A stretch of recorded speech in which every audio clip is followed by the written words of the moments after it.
Hello students, आज solution chapter का lecture number 8 osmotic pressure depression in freezing point topic पर discuss करेंगे। सबसे पहले है डिप्रेशन इन फ्रीजिंग पॉइंट। ये भी कॉलिगेटिव प्रॉपर्टी है डिप्रेशन इन फ्रीजिंग पॉइंट। तो क्या होता है डिप्रेशन इन फ्रीजिंग पॉइंट? सबसे पहले freezing point, the temperature at which the solid and the liquid form have the same vapour pressure. एक ऐसा टेम्परेचर जिसमें सॉलिड और लिक्विड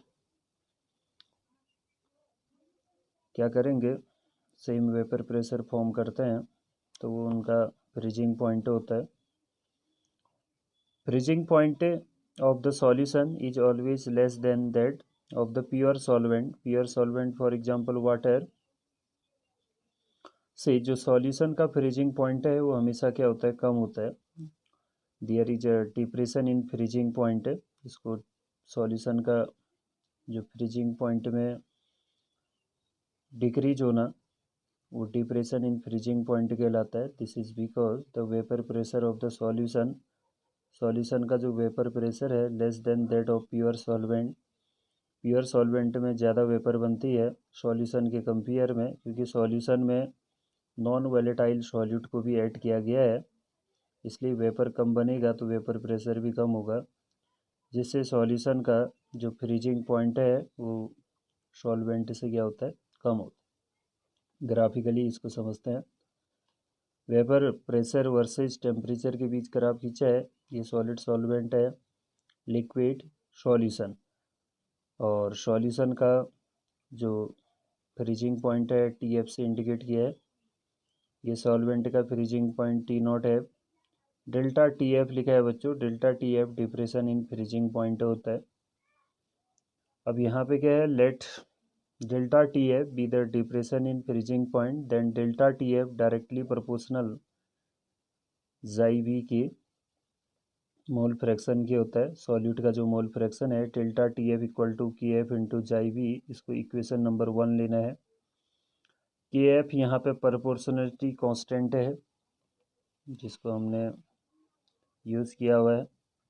उसके बाद है we know that chi B इनकी mole fraction of solute, solute का mole fraction NB upon Na plus NB होता है। इन डाइल्यूट सॉल्यूशन में जो सॉल्यूट की मोल्स होते हैं वो काफ़ी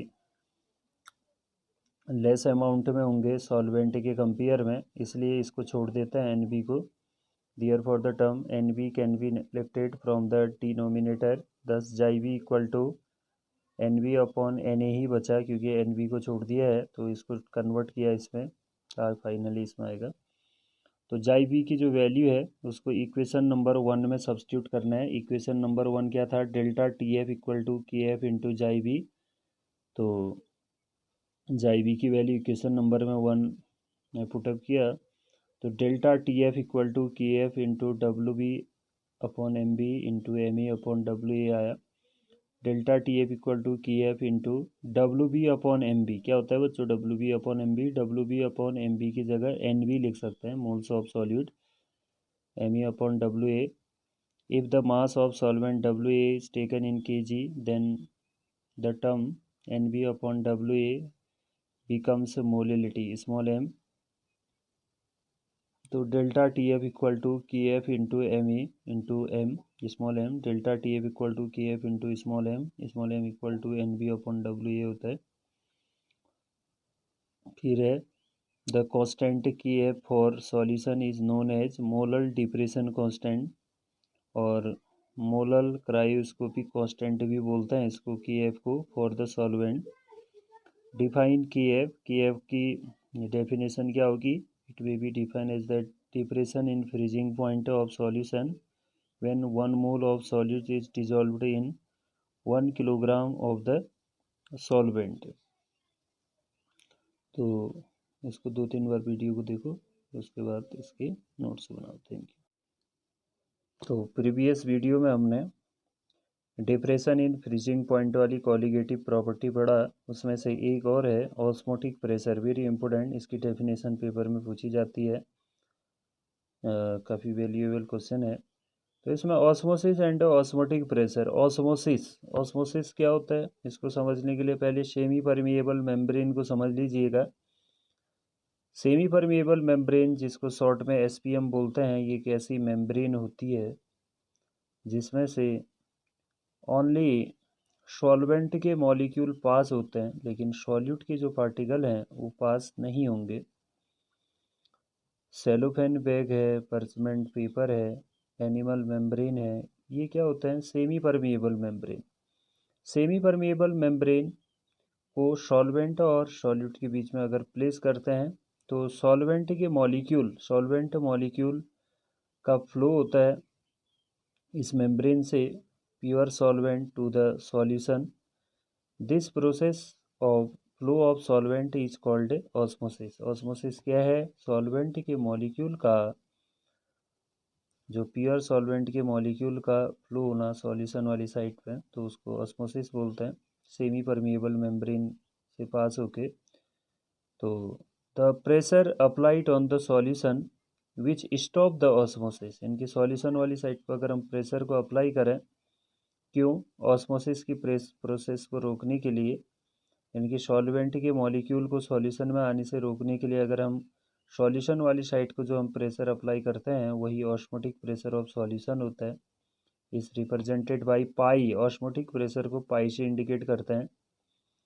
experimentally osmotic pressure is proportional to the molarity. Osmotic pressure directly proportional molarity के होता है to the solution at given temperature. तो यहाँ पे जो पाई होता है, pi equal to C R T, where R equal to solution constant. R यहाँ पे सॉल्यूशन कांस्टेंट है, because C equal to N we upon we. सी क्या है, मोलरिटी है बच्चों। मोलरिटी क्या होगा, moles of solute upon volume of solution, ठीक है। तो दिया फॉर पाई वी इधर जो C equal to N we upon V लिखा हुआ है, अगर इसकी जगह लिखेंगे तो फिर पाई वी मल्टीप्लाई करके N B R T, where V equal to volume of solution, और जो एन वी होगा number of moles of solute आ जाएगा। फॉर्मूले में जो यूज़ करते हैं, pi equal to C R T, pi V equal to N to R T, इसको यूज़ करना है। यूज प्रॉपर यूनिट बोलते हैं, जिसकी जो यूनिट है वही यूनिट हमने यूज भी करना है। जैसे टेम्परेचर है, टेम्परेचर की यूनिट यहाँ पे ऑस्मोटिक प्रेशर वाले क्वेश्चन में केल्विन को यूज़ करना है। क्या यूज़ करना है बच्चों, kelvin. R solution constant, universal gas constant भी बोलते हैं। आर की value 0.0821 litre atm kelvin inverse mole inverse होता है। आर की वैल्यू या तो 0.831 litre bar kelvin inverse mole in. इनकी वैल्यू याद जरूर कर लें, इनके वैल्यू के बिना न्यूमेरिकल नहीं बनेगा। आर की वैल्यू आपने याद रखनी है, V equal to D M cube या लीटर, पाई की जगह ए टी एम और बार इसकी यूनिट होगी। फिर आगे दिया है आइसोटोनिक सॉल्यूशन, पेपर में पूछा जाता है डिफाइन आइसोटोनिक सॉल्यूशन, कई बार इस क्वेश्चन को पूछ दिया उसने। Two solutions having same osmotic pressure at given temperature are called isotonic solution. दो सॉल्यूशन का अगर सेम ऑस्मोटिक प्रेशर होगा तो आइसोटोनिक सॉल्यूशन होते हैं। आरबीसी को placed with 0.9% W/V initial solution, no osmosis occur कह रहा है because both are isotonic solution। दूसरा है hypertonic solution, if we place the RBC in solution containing more than 0.9%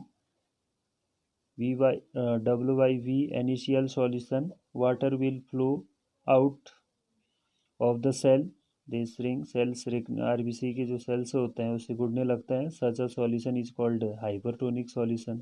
the shrinking of cell is called plasmolysis बोलते हैं। दूसरा तीसरा होता है हाइपोटोनिक सॉल्यूशन। हाइपोटोनिक सॉल्यूशन क्या है बच्चों, जब आरबीसी को हम क्या कर रहे हैं, solution containing less than the 0.9%, less than the 0.9% W/V initial solution, the water will flow into the cell and they swell up.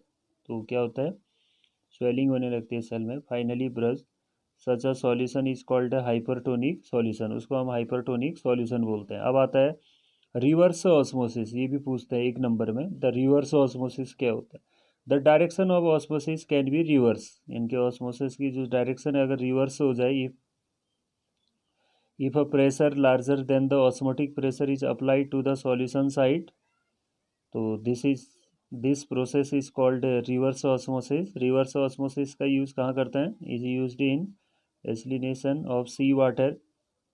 The semi-permeable membrane used in this process is made up of cellulose acetate करें. सी water से जो हम salt formation नमक बनाते हैं, तो ये reverse osmosis पे क्या करता है, काम